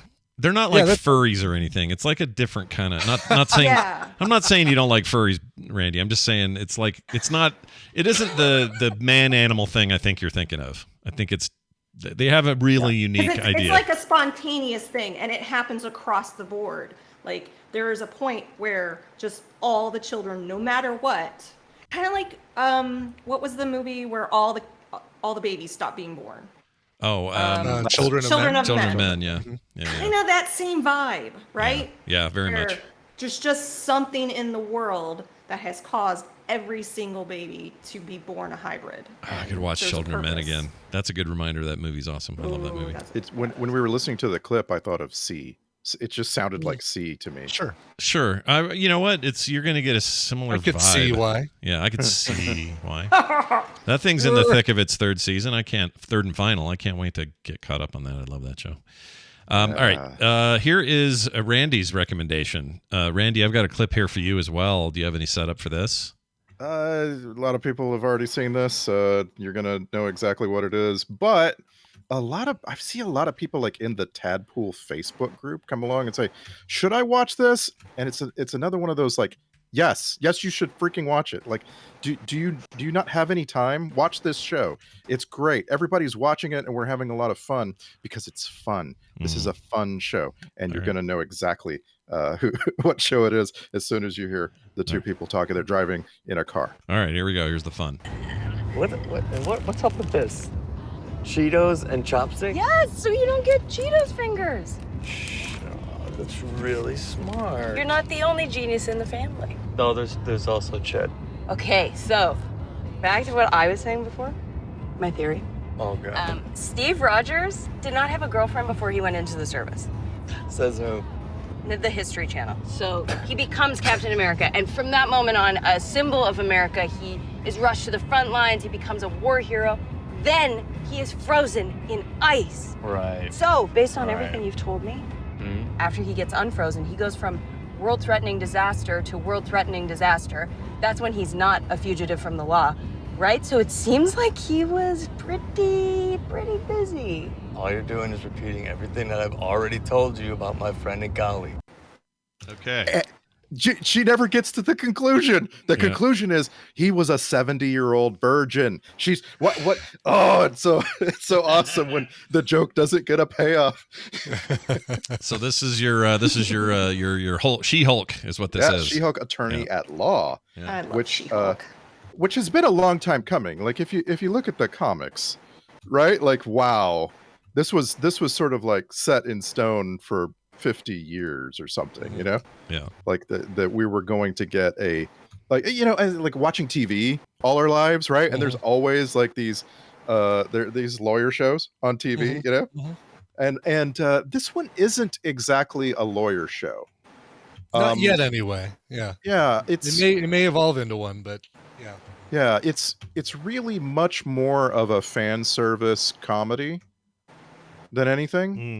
There's what a lot of people are saying that they're not interested in it because of the fourth wall breaking, and it's the most fourth wall breaking show I've seen in a long time. Not only does yes. Well, I was gonna say it's funny because Mark and I were watching it and we're like, is she talking to us like the actress or the character? Sometimes it's both. Yeah, she's talking to us like the creator of the show. Yeah. Like right, like the Wong is in this one, and yeah, we know you love Wong. Yeah, right. And the show, by the way, created by Jessica Gao, although that's kind of a loose interpretation of the word creator, right? Obviously, it goes to a lot of already established comics and other things in the Marvel Cinematic Universe. But Jessica Gao is just, in my opinion, absolutely nailing it. Came up in the writers' rooms for Rick and Morty and Silicon Valley, and this, I think is just show running this thing to the moon and back. It's just I love how it's paced, and again that fourth wall breaking, like, it works. I think it's funny. It's fun. And it's a good place, if we're going to get that in any Marvel series, obviously this is the one it should be, because she did that all the time in the comic books, and it also makes it so that we don't have to get that in anything else, right? We don't need fourth wall breaking in Hawkeye or fourth wall breaking in Loki, or which could easily do that. You could easily see Loki looking at the camera going, well, this was fun, or something like that. So She-Hulk being the location for that. And this is a great place where they can say, we don't want to do a whole series with Howard the Duck. Let's have Howard the Duck be a client of hers, or let's have such and such character be a client of hers. I love the fact that they're doing it like this. Yeah, and I don't think it's a surprise to say, Charlie Cox as Daredevil is in this a lot. Mark Ruffalo as is in it a lot. He hasn't shown up yet. What are you talking about? Is he? Is he in? Wait, is the show over? It's done, right? No, they're still we still have 4 more episodes in season. Yeah. I thought it was all sewn up this year. Wong has been in it a lot, but no, I mean, yeah, sure. But the main thing I want to call out is after the whole thing gets set up, we get Jamila Jamil, and Jamila Jamil is just one of the best things to ever happen to television. Like, if you can get her on a show, it elevates the show every freaking time. Yeah. And people know her, if they don't recognize her by name, she was in The Good Place. Yes. Oh, yes. I know who that is. Okay. She's good. Oh yeah, I like her. Yeah. It's you're gonna have I think anybody watching this is gonna have a love him or hate him reaction to Tim Roth. Tim Roth, like, they're pulling from the first Incredible Hulk movie, right? Yeah. And he's different. He's interesting. He's from the Eric Bana one, or the only Incredible Hulk movie, not the Hulk movie with Eric Bana. Okay, and, not the Bana movie. Okay, yeah, the MCU Hulk movie. Okay, got it. The 08 one. Yeah, and he's like he's supposed to be funny and eccentric, and you're gonna love him or hate him. I don't know which I do yet. But yeah, anyway, it's so fan servicey. Like, I don't remember the last time a series was just, like, its whole point is to say, see, remember this, remember that. Oh, and here's somebody new. Yeah. It just, like, it's off the rails. I love it. Remember berries. All right, I need to probably get around to watching it. I haven't seen any of it. It's fun. Yes. You'll have fun. Do you have any partially started MCU series, or are you I'm caught up on everything I've now? seen. Okay. So I don't have any that I'm in the middle of. So I could get to that one. I do want to watch Ms. Marvel. Moon Knight? Bad. No, I didn't watch Moon Knight yet. I will. Then. I watched Dune again, and I saw he's not what's his caught name. up, but he's caught up with everything that he's started. He doesn't have any unfinished Marvel series. Yeah, I've started them all, and my suggestion is watch Moon Knight and then watch She-Hulk. Okay. What about Ms. Marvel? I keep hearing really happy things about that. Oh yeah, Ms. Marvel is great. And and you still haven't seen Captain Marvel, so I would say watch Captain Marvel before you watch Ms. Marvel. Okay. It's not required, but it's no shocker to hear that the character Ms. Marvel is a fan of Captain Marvel. So having that background will. So that's the one where Carol Danvers is stuck in a room with a little kid and they can't get out, right? That's exactly deal. it. Yes, it's called Captain Marvel's room. Yes. Captain Marvel's room. All right, excellent. I regret not saying something about the star of She-Hulk, and it's Jennifer Walters is played by Tatiana Maslany, and she is just perfect. Like, it is like perfect casting. I can't imagine someone pulling this off better, because she's got to be all of these things. She's got to be professional, she's got to be new to this, but she's also got to be like hyper competent at being She-Hulk, like right out of the gate, and she just pulls it off so wonderfully. From the comics, she has a good friend coworker named Nikki, that's played by Ginger Gonzaga. I couldn't place her in anything else. but I think she's really awesome in this show. Yeah. Like I love the chemistry between these two actresses, and I think you will too. She's always in the finals every March Madness. That Gonzaga lady. Yeah. Oh boy, I'm really reaching for the jokes today. If her name is Ginger Gonzaga, she always makes it to like 16 or the round of 8. Yeah, and then and wasn't supposed to. Yeah, and then that's gets true. beaten. But she gave us John Stockton, and for that, I'm grateful. All right, let's move on. I'm going to go ahead and do a clip here that will not sound like anything you've heard, I don't think. And it's weird that I did it. It was actually recommended by a listener whose name I totally forgot. I feel bad about that. If that person wants to write in and remind me who you were, please do, because I can't find it anywhere. But here's what I listened to or watched. Today, 5 tanker loads of poo will be removed for disposal. For the turnaround machine to work, the ship has to be loaded at the same time it's being emptied. This morning, it needs to be stocked with enough food and drink to last the entire week.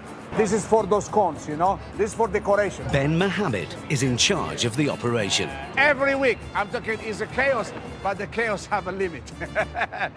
In 6 hours, Ben and his team will load 160 tons of food onto the ship. Okay. You might have a feeling that that's like a weird little documentary about what it's like to load up a cruise ship for the week. And I was super curious about this. A listener wrote in after my trip and said, hey, you were asking all these questions about how some of that gets done, where the stuff goes, how do they keep, water on the ship and have it be drinkable and all this stuff. He says, you need to watch this. And it's like a 45-minute to an hour documentary is all on Amazon Prime called The Secret Life of the Cruise. Oh. And it's the world's largest. No. It sounds like it should be. But it's this gigantic boat. I think it's the biggest. And I forgot the name of it, MCS something, but it's a Caribbean ship, and it's There's a huge. lot of Secret Life on Amazon. Oh yeah, they have it's a whole series. I think it's one of many of a certain kind of British documentary. So this is a sequel to Walter Mitty? No, wait, The Secret Life of Pets. No, wait. No, not even close. So it's basically just a look at the inner workings of how a cruise ship runs, how everything from the captain on down to the very basement where they have to process sewage and how they have to get food to everybody and deal with getting something like 20 or 30,000 eggs per day go through this ship of like 7,500 people is how many fit on that particular ship. And I found it fascinating. There's all sorts of stuff I had no idea about. Also, here's the one thing I didn't know for sure that I just think is fun to share, and you'll see it in this doc. But the length of the ship way down below, there's a corridor called the I-90. They all call it, and every ship calls it the I-90 for some reason. It's like a joke or whatever about a freeway. But basically, it's a stem to stern hallway with no obstruction. Okay. So you can go from back of ship to front of ship in a straight line, and it is crucial for how they get stuff moved around.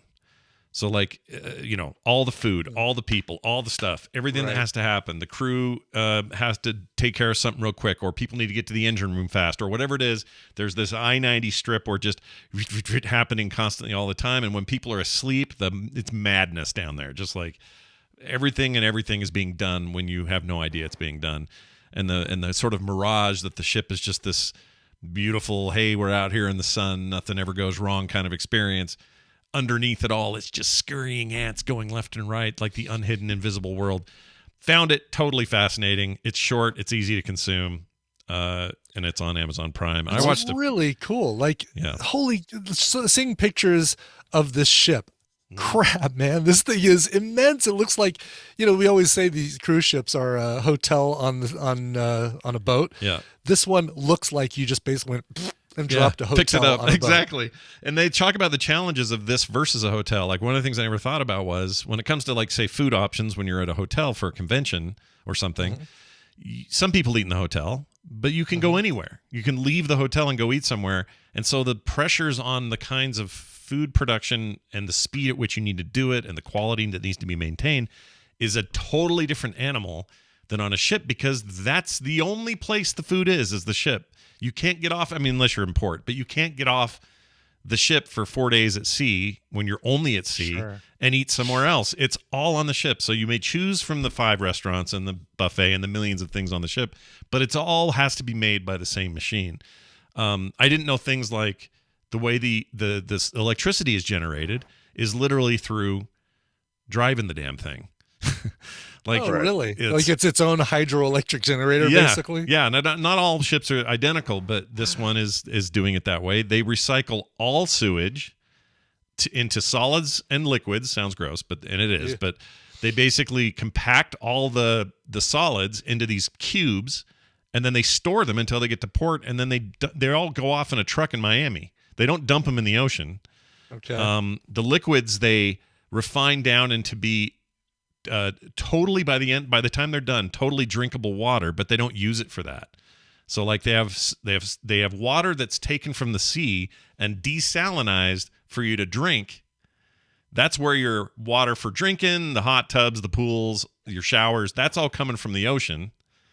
And then the stuff they recycle from all your taking a dump and peeing, they use for not kind of, even though it's potable, it's sort of non-potable needs like laundry stuff or keeping the engines cool is part of what they use it for. Mm-hmm. It was fascinating stuff to me. That's really interesting. Okay, and just but how they managed everybody. It's crazy. Yeah. Like I have my reasons that I would never go on a cruise. I'm just curious if you, Scott Johnson, like you're obviously, this is a topic for you right now for reasons. Like, did you watch this and have a thought ever watching this? Did you think, wow, maybe I shouldn't have done that?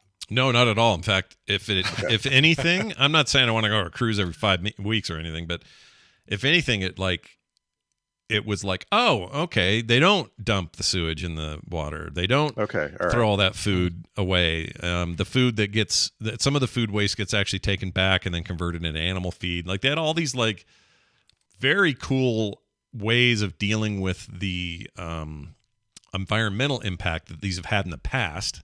Right? I'm not saying it's perfect. There's certainly nothing is, but they do a lot more than I thought they did. And then in terms of the process, like the food process stuff, it's hardcore. They have like real chefs walking up and down lines, making sure stuff's exactly the way it's supposed to be. They sent back a whole truckload of pineapples because they had a little freezer burn before the ship even took off. It made me appreciate that process more. And not all cruise ships can be the same. I'm sure Carnival's kind of a nightmare probably compared to this. This is a high-end one. But how the crew lives, they're all bunking together in these much less cool spaces than the rest of our cabins. But they're from all over the world. Say what?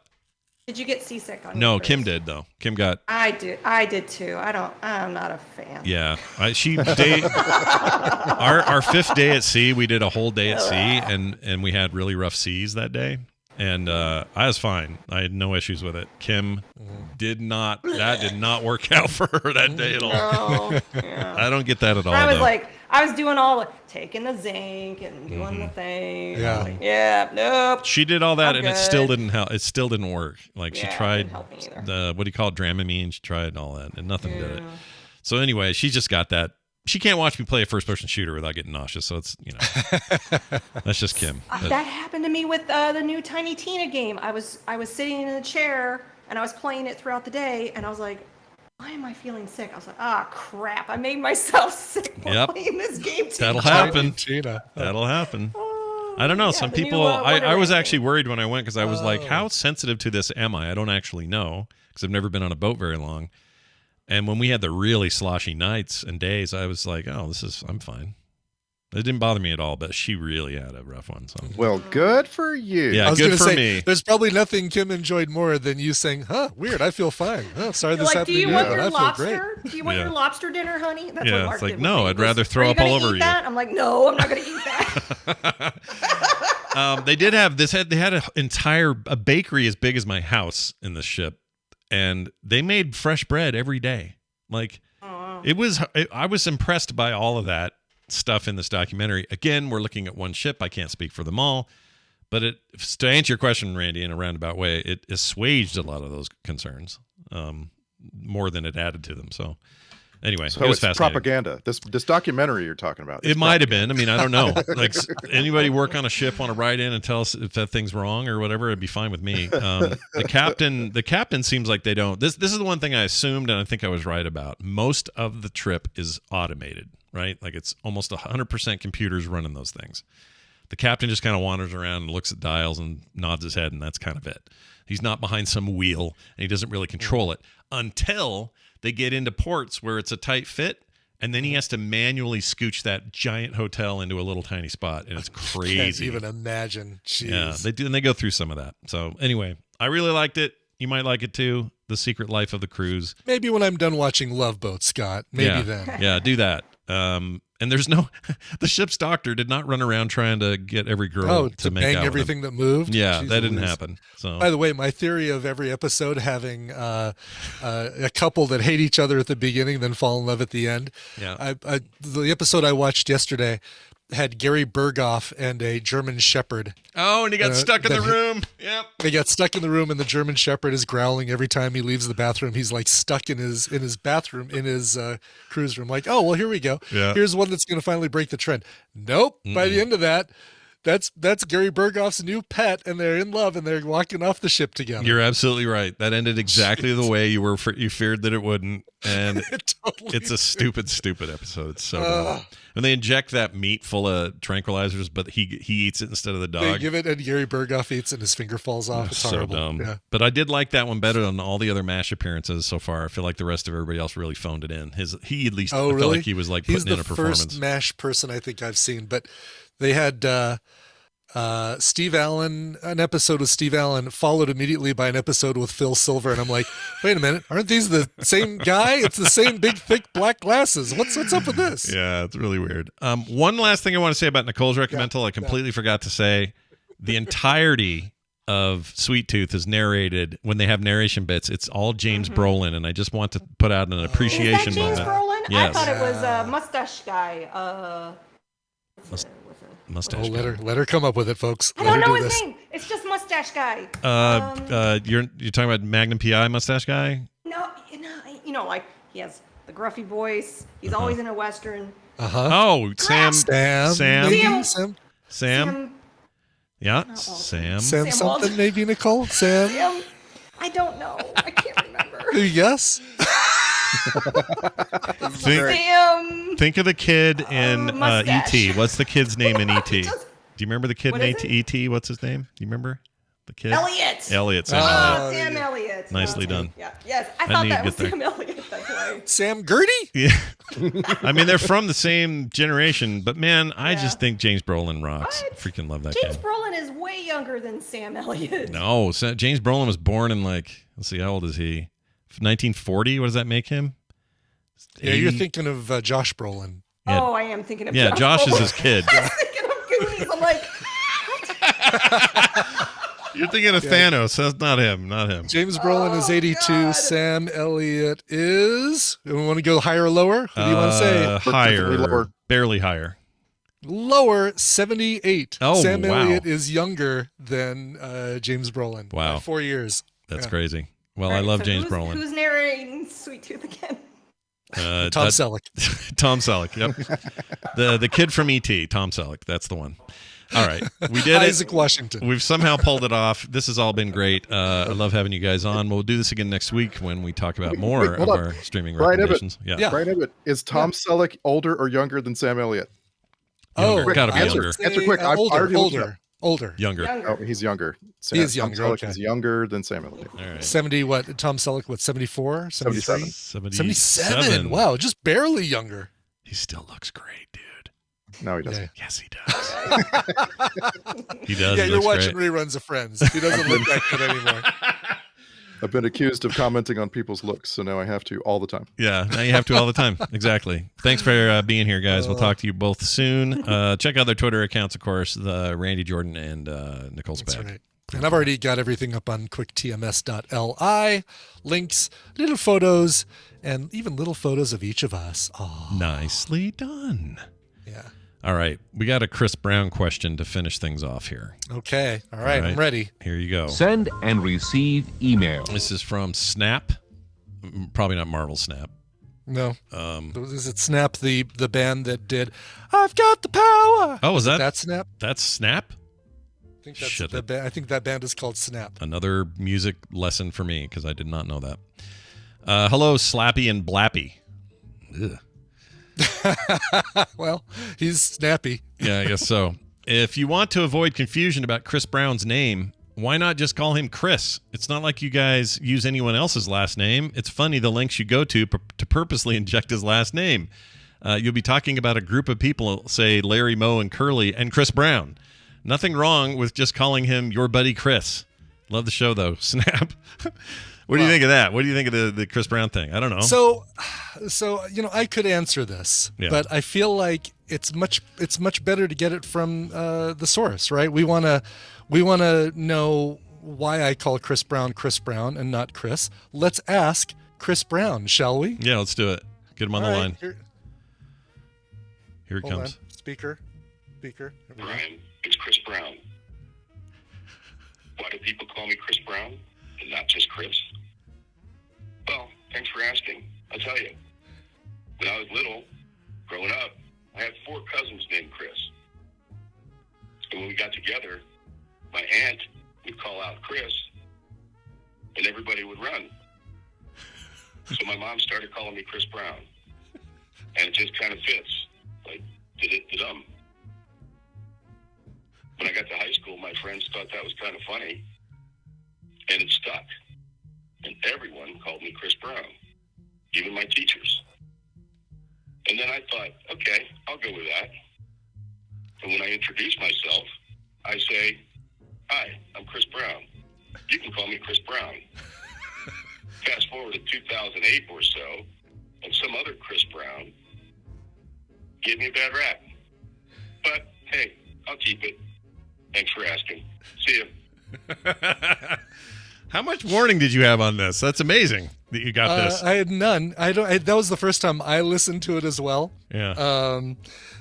Basically, I saw this question in here, and because I was looking to see about if we had 2 promos in today's show, and I saw that, I'm like, you know what? I'm gonna really quickly text Chris Brown and say, hey, I copied and pasted the question and said, do you want to record a voicemail answer to this? I won't answer my phone. You can. Perfect. That was perfect. Yeah. You tell Chris Brown, that's his name. He's listening. Right okay, now, Chris probably. Brown, that was awesome. First of all, I finally get why Brian likes you so much. That was great. not that I was concerned before. Right. Not that it was any question. Yeah. Yeah, and Snap, guy with no last name. That's it. That's the deal. Yeah, you could not have gotten a better answer to your question as to why he's Chris Brown. And I don't address him ever as Chris. I don't say, oh yeah, well, I'm going to the beer fest with Tristan and Crazy Neighbor and Chris. I say I'm going with Crazy Neighbor, Tristan, and Chris Brown. Because you just say Chris Brown. Yeah, that's just his name, Chris Brown. Don't even separate them. It's on one word, nope. Chris Brown. It's one word, Chris Brown. Chris Brown. How do you like your steak, Chris Brown? Chris Brown. All right, nicely done. Real quick, I already mentioned Play Retro. That already happened. That was yesterday. I got to delete this. This is from yesterday. Oh, yeah, that's yesterday's, yes. Yeah. But it was a good show. It was a good show. We had a great time. People should go check it out. We had a great time. We talked all about those Batman games. Had a lot to say about it. Go check it out. We got some cool upcoming stuff. So go check out Play Retro wherever you get your podcast. Today I'll be on DTNS a little bit later. Usual Wednesday business. And we'll have a regular show tomorrow on Thursday here on TMS, among other things, including Coverville and all that. So watch for that. Nice. Yes. I think that's it. The Coverville I was going to do last week, but had COVID fatigue, got pushed to this week. So it's happening tomorrow. Nice. Patreon.com/TMS is how you can support us. All other inquiries, comments, and thoughts can happen over at frogpants.com/TMS. And if you're looking for our email address, it's a simple one, themorningstream@gmail.com. That'll do it for us. Let's play some music. What do you have? Well, if I were ever to call this person by their full name, I usually just call him by his first name, but it would be appropriate because he is Tanner Goodman, good man. Tanner's birthday is today. He wrote in, said, hey, y'all, today I turned the big 3-0. Normally on this fine 21st of September, I'd request September by Earth, Wind, and Fire. But I thought I'd change it up. This cover of Fast Car is one of my favorite covers ever, and I would love to hear it on the show. Thanks to you all for being such a solid source of entertainment every day and such awesome friends. Signed, Tanner. Well, have a happy birthday. I saw photos from his birthday yesterday. Dude had such a great birthday, like all Harry Pottered up, like his whole house was Harry Pottered up, and it was great. Yeah, Tanner's one of the nicest dudes in our entire community. He's great. Absolutely is, yes, without a doubt. A good man. Anyway, his request is this cover of Tracy Chapman's Fast Car, performed by Jonas Blue, featuring Dakota. It is, let's see, it was released on an album that Jonas Blue put out in 2015 called Blue. He had a bunch of different guest artists on all these songs. This was the only cover on the album, sadly, even though a lot of the names of the tracks made me think they were covers. So I'm like, ooh, is this a cover of that? Oh, is this a cover? No, this is the only cover. Here is Fast Car by Jonas Blue. Fantastic. Oh, yeah. Tanner, this is for you. Happy birthday to you. Forgot to play it. And we'll be back tomorrow. Wendy will be here, so come on back. You hear? This show is part of the Frog Pants Network. Frog Pants Network. Get more shows like this at frogpants.com. You're gonna be Ben again. Oh. Bennigan. Oh, I could so go for Bennigan's. Remember Bennigan's? I do remember Bennigan's. Bennigan's, you can say what you want about Bennigan's, but I liked it. It's really just nailing random shit to the wall restaurant, but they're